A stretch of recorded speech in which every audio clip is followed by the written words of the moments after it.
If you're here for Vasili Dumpling Kamotski, the face of the Russian slap tournament circuit, then skip to this time right here. But I suggest you stick around because today we're diving deep into the details and lore about every noteworthy Russian slapper that has graced the slaptagon. The sport is young with only 3 episodes so far, and the lore is not yet overwhelming, so let's get into it by starting with Shirtless Man from episode 1. The only slapper worthy of mention other than Vasili, who debuted in episode 1 of the Russian slap tournament series. Notable feats include forcing Vasili to go topless, and being Vasili's final opponent in episode 1. He has yet to return and will likely not return in future episodes due to an otherwise forgettable performance. Friday, also known as Jesus. This true underdog of a lanky man who resembles Jesus debuted in episode 3 looking for money to record a song. He needs a guitarist, bassist, and a drummer. Long story short, Vasili showed mercy by using only a fraction of his slapping power. Legend has it that had he received this slap money, a world record banger of a Christian rock single would have graced the world. Though unlikely to return in future episodes, he will forever be remembered for his signature noodly armed slaps. Kirill the Synthol Saint Tyryoshin. Known as somewhat of an internet celebrity for his absurd synthol-enhanced biceps, he debuted in episode 2 to take on Vasili in hopes of claiming only more internet fame. His massive oil-filled arms would quickly prove worthless as he gets slapped out in a single strike. He is unlikely to return as he is not fit for the sport. Many would even question whether or not his oil-filled arms could handle the stress that comes with slapping. Yasha, the Steel Tank. Weighing in at just 65 kg, this man debuted in episode 3 to right-handedly show the world that size doesn't matter in the Russian slaptagon. Where he lacks power, he more than makes up for it with raw endurance, thus resulting in his nickname of the Steel Tank. He, to many surprise, managed to go the distance with the 165 kg Vasili without even a flinch. I'd keep my eye on this guy because when he returns, and he most likely will, you best believe that he's been spending his spare time building some hurting bombs into his slaps. Sergey, the blogger, the Hulk, the Satanist. Most well known for slapping Vasili to a standstill, he is the man of many nicknames. Some call him the blogger, he calls himself the Hulk, but the slap circuit calls him the Satanist for his signature black wardrobe and demonizing face when bracing for slaps. He debuted in the 2nd episode claiming to have never slapped in his life, and to many surprise, including his own, he proved to be a worthy rival to the slap champion Vasili.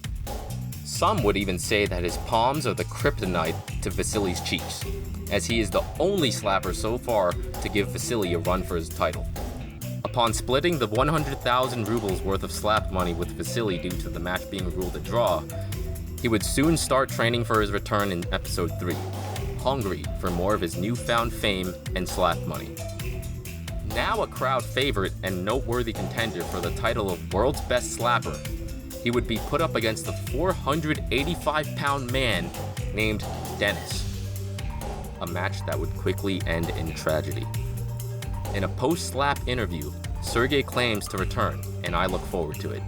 The fame clearly got to his head. I have no doubt that his stunning defeat only humbled him and that he'll come back stronger than ever. Dennis, also known as Papa, the 485-pound glass cannon. Resembling the evolved form of Vasili, this hulking mass of a man weighing in at 485 pounds debuted in episode 3 to slap off against Sergey the Satanist. To everyone's surprise, he would then proceed to make quick work of him, producing a slap strong enough to send Sergey to the Shadow Realm.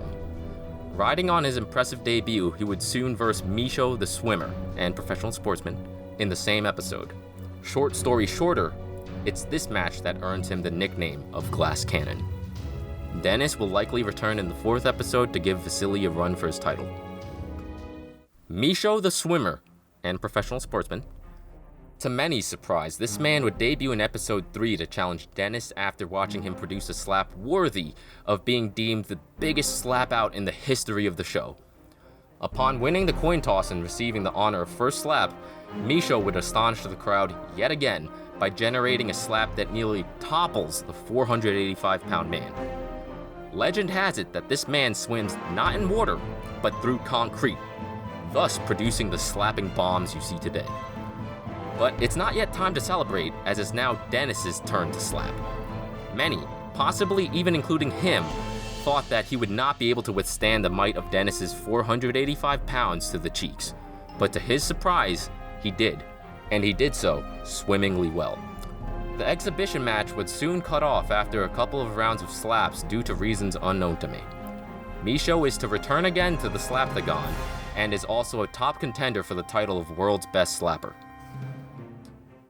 And now, for the moment you've all been waiting for, the man, the myth, the slapping legend himself, Vasili Dumpling Kamotski, the face of the Russian slap circuit. Known not only for his stellar slap performances, but for his strength, smile, mercy, controversial slap cushion of a beard, and wearing sweaters that are a little too small for her. Weighing in at 165 kg, this man's humble beginnings stems from the noble occupation of farming. He slaps not only for Mother Russia, but to buy a harvester called the Vector 410. Before being well known for his slaps, he was actually known for his powerlifting prowess, having won several medals in competitions. Along with this is his win in a khinkali eating competition. Khinkali is a type of meat-filled dumpling. The story goes that during the introduction of the contest, when asked, "What do you do?" he answered, "I eat pelmeni," and thus, the adorable nickname was born. Pelmeni is how you say dumpling in Russian. While we don't know what drove this man to slap, we can only assume that he attended the 2019 Siberian Power Show only to lift, but fall short and lose. Then, humiliated by his defeat, scared to return home empty-handed, and hungry to feed his now atrophying muscles, he desperately entered the side competition of slapping in hopes of getting enough money to fill his stomach with pelmeni. It is here that he would come to realize that he was born to slap. Effortlessly slapping his way through the brackets, he is met with his final opponent, the shirtless man from episode 1. Still, only using a fraction of his power, he is then awarded the title of World's Best Slapper. Vasili would then go home with a handful of slap money and a stomach filled with pelmeni, blissfully unaware of how his life would change. Since then, he's been working on expanding his farm while taking on all challenges for his title as World's Best Slapper. Returning in episode 2 of the now rebranded Slap Tournament show that translates to Faces of Stone, he would slap his way through Kirill to face his rival Sergei the Satanist. Having been pushed to his limits, Vasili would then return home determined to ramp up his training. Legend has it that the might of a single slap from Vasili can now shatter an entire watermelon. Wait, this just in. It's not a legend. With his newfound strength, he defends his title in episode 3 against Friday, followed by another new challenger named Yasha, who, to Vasili's and everyone else's surprise, almost effortlessly tanked all of his watermelon-shattering slaps. Now, finished with defending his title for the day, he would then witness the horrifying first slap-out inflicted upon his rival Sergei by the newcomer Dennis. Immediately following this, the impressive display of durability and power from yet another new face in the slaptagon named Misho. It was here that he would come to the realization that perhaps he is just a big fish in a small pond. Is Vasili just a big fish in a small pond? Will he hold on to his title in episode 4? Will Sergei make a comeback? As the young sport grows in popularity, slappers from all over Russia emerge out of the woodworks. So stay tuned for the next episode of Faces of Stone. Links to all the episodes will be in the comments below. Very exciting stuff. Shoutouts to Critical for turning my attention to the sport. Thank you very much for watching. Please comment, subscribe, like, and share.